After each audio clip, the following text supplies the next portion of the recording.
এসো হে বৈশাখ এসো এসো। বৈশাখ চলেই আসলো, আজকে চৈত্রের শেষ দিন। আমি কালকের জন্য একটু আয়োজন করছি, ডালের বড়া করব। আর তখন অনেক কথা মনে পড়ে গেল।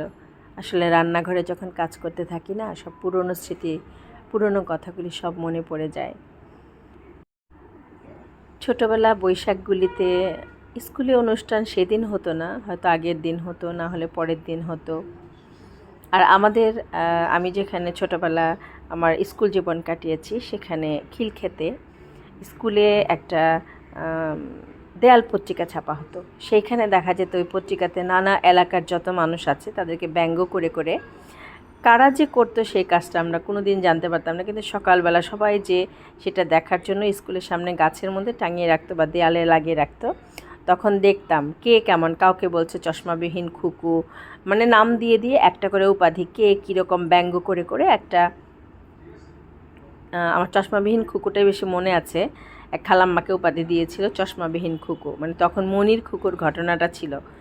সেই মনির খুকুর, এটা 80 দশকের শেষের দিকের কথা। আর তারপর তো 90 দশক চলে আসলো, ততদিন এসএসসি পাশ করে ফেলেছি। এসএসসি পাশ করার পরে তো আমরা একটু তখন শাড়ি পরতে শিখলাম, একটু বৈশাখ আসলে একটু লাল সাদা শাড়ি পরতে ইচ্ছা করে। কলেজের অনুষ্ঠানগুলিতে লাল সাদা শাড়ি পরে যেতাম, সেই শাড়ি জোগাড় করতাম। সবসময় তো সাদা শাড়ি থাকতো না, কারো কাছ থেকে, খালার কাছ থেকে, বা খালার থেকে বেশি নিতাম আমি শাড়ি, ছোটো খালার কাছ থেকে শাড়ি নিতাম। সেই শাড়ি পরে যেতাম বৈশাখী অনুষ্ঠানে। আর প্রথম রমনা বটমূলে গিয়েছিলাম, সেটা ছিল 1400 সাল। 1400 সালে খুব মজা হয়েছিল সেবারই প্রথম আমি রমনা বটমূলে যাই, রমনা দেখি, আর চারুকলায় যাই। তারপর হচ্ছে কি বলে, পাবলিক লাইব্রেরিতে যেয়ে বসি।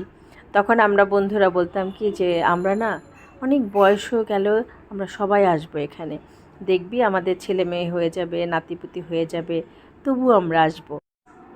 খুব বেশি মনে পড়ছে শারমিনের কথা। শারমিনটা প্রতি বছর আসতো, আমি আর ফেরদৌসী এখান থেকে যেতাম। তারপর যখন জগন্নাথে পড়ি তখন তো অনেক ফ্রেন্ড হলো এখান থেকে, আমাদের এয়ারপোর্ট থেকে আরও ভাইয়ারা যেতেন, ওদের সাথে অ্যাটাচ হয়ে গেলাম, আমরা একসাথে বৈশাখ করি। তখন খুব মজা হতো আসলে। আর একবার আমরা মনে আছে, আমরা শিক্ষা সফর যখন গেলাম, তারপরে তখন শিক্ষা সফর লাস্ট যখন মাস্টার্স করছি, তখন শিক্ষা সফর গেলাম কক্সবাজার, রাঙামাটি। তখন আমরা ঠিক করলাম যে আমরা এবার বৈশাখটা খুব ভালো মতো করবো। সেবার সবাই এসেছিলো, ইউনিভার্সিটির সব ফ্রেন্ডরাই আসছিল। আমরা লাইব্রেরিতে একসাথে হলাম, তারপর রমনায় ঘুরলাম, সরোয়ার্দিতে ঘুরলাম। সেসব একটা অন্যরকম ফিলিংস আসলে, ওটা এখন আর যাওয়া হয় না। সেই যে বলেছিলাম ফ্রেন্ডদেরকে যে আমরা যাব, আর কিন্তু যাওয়া হয়নি। আর যেবার রমনা বটমূলের ঘটনাটা ঘটলো বোমা হামলার, সেবারও আমি রমনাতে ছিলাম না, আমি লাইব্রেরিতে ছিলাম।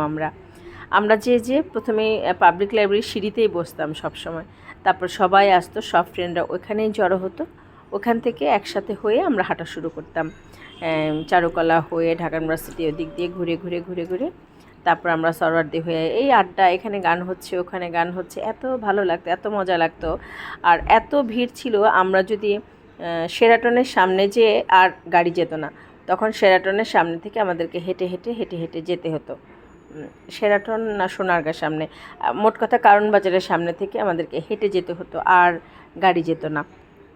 তখন দেখা যেত কি সারা রাস্তা ভরা, কেউ নাচছে, কেউ গাইছে, কেউ ঢোলের বাড়ির সাথে সাথে যাচ্ছে, একটা অন্যরকম। আর ওই হাঁটাও কোনো ক্লান্তি ছিল না, অনেক মজা লাগতো। সবাই ভালো থাকবেন, সবাইকে নববর্ষের শুভেচ্ছা। ভিডিওটা ভালো লাগলে অবশ্যই লাইক কমেন্ট